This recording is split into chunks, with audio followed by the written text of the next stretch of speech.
کچھ سالوں پہلے کی بات ہے۔ پنجاب جس میں بہت سارے شہر ہوتے تھے اور اس میں بہت زیادہ رش ہونے کی وجہ سے وہاں پر ایک ٹرین چلائی گئی تھی جو کہ پورے 24 گھنٹے چلتی رہتی تھی۔ بہت زیادہ شہر ہونے کے باوجود وہاں پر اسٹیشن بنائے گئے تاکہ ہر شہر کے اسٹیشن پہ وہ ٹرین رک سکے اور اس میں فیملیز، بچے، بڑے، بوڑھے، تمام لوگ آسانی سے سفر کر سکیں۔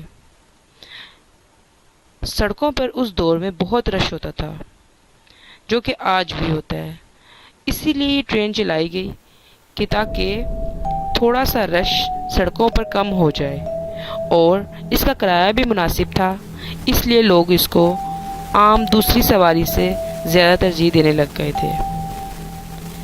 سڑکوں پر رش کی وجہ سے اس ٹرین میں بہت زیادہ رش ہونے لگ گیا تھا، کیونکہ سب لوگ چاہتے تھے کہ ان کے وقت کی اور پیسوں کی بچت ہو جائے۔ وہ ٹرین ہر اسٹیشن پر رکتی تھی، اس لیے اس میں بہت زیادہ فیملی اترتی اور بیٹھتی رہتی تھی، اس لیے نئے نئے بچے، بڑے، بوڑھے وغیرہ اس ٹرین میں سفر کرنے کے لیے آتے رہتے تھے۔ لیکن اس ٹرین کے ساتھ ایک مسئلہ تھا۔ یہ ٹرین دن میں تو چلتی تھی لیکن رات میں بھی چلتی تھی، جو کہ بہت مشکل، خوفناک، اور لوگوں نے اس پہ بہت اعتراض کیا، لیکن اس کے باوجود کوئی مسئلے کا حل نہ نکلا۔ ٹرین کی رات کے چلنے کی وجہ سے وہاں پر خوفناک منظر کا عالم پھیلا ہوتا تھا۔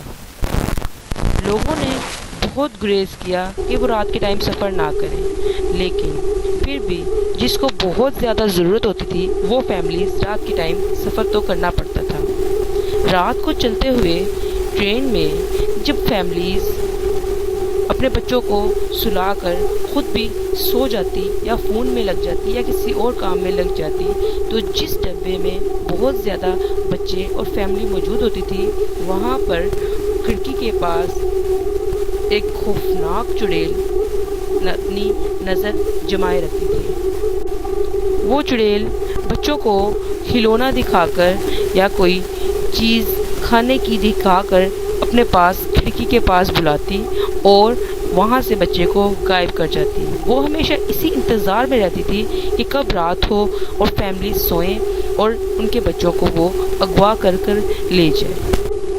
بہت زیادہ ایسا ہونے لگا تھا کہ راتوں میں والدین اپنے بچوں کے ساتھ جاگتے رہتے تھے، لیکن کبھی کبھار ایسا ہو جاتا تھا کہ والدین اپنے بچوں کو جیسے ہی اکیلا چھوڑتے یا کوئی کام میں لگتے، وہ چڑیل اپنا راستہ بنا لیتی اور وہ بچوں کو چیزیں دکھا دکھا کر، کھلونے دکھا دکھا کر کھڑکی کے پاس بلاتی اور بچوں کو لے جاتی۔ یہ مسئلہ سالوں سے چل رہا تھا۔ لوگوں نے کھڑکی پر شیشے بھی لگائے لیکن وہ خود بخود ٹوٹ جاتے۔ چڑیل نے اس ٹرین کی ٹائمنگ اور شیشوں کا مسئلہ کبھی حل نہ ہونے دیا۔ وہ بہت زیادہ اس مسئلے پر لڑتے جھگڑتے رہتے، لیکن اس ٹرین کا مسئلہ حل نہیں ہو پا رہا۔ وقت گزرتا چلا گیا، لوگوں نے اپنے بہت سے بچے کھوئے اور صرف اپنی آہ کر کے رہ گئے۔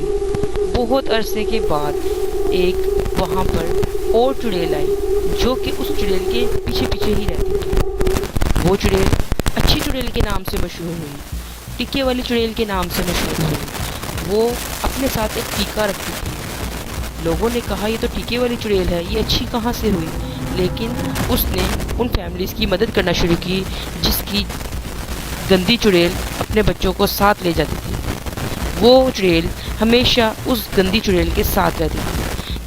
جیسے ہی گندی چڑیل بچوں کو چیز یا کوئی اچھا کھلونا دلا کر کھڑکی کے پاس بلاتی، وہاں پر وہ اچھی چڑیل آ جاتی۔ اس چڑیل کے ہاتھ پہ ٹیکا ہوتا تھا، وہ بچوں کو ٹیکا لگانے سے ڈراتی تھی۔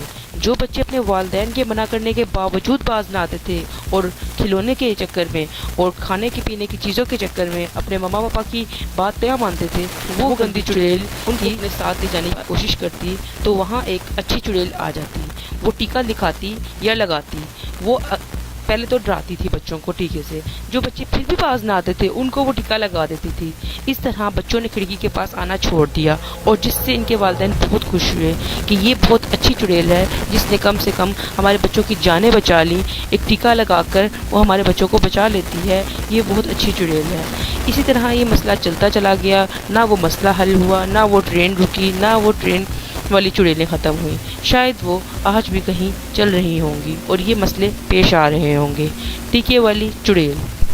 Please like, share and subscribe my channel. Please, Oxygen Stories 786.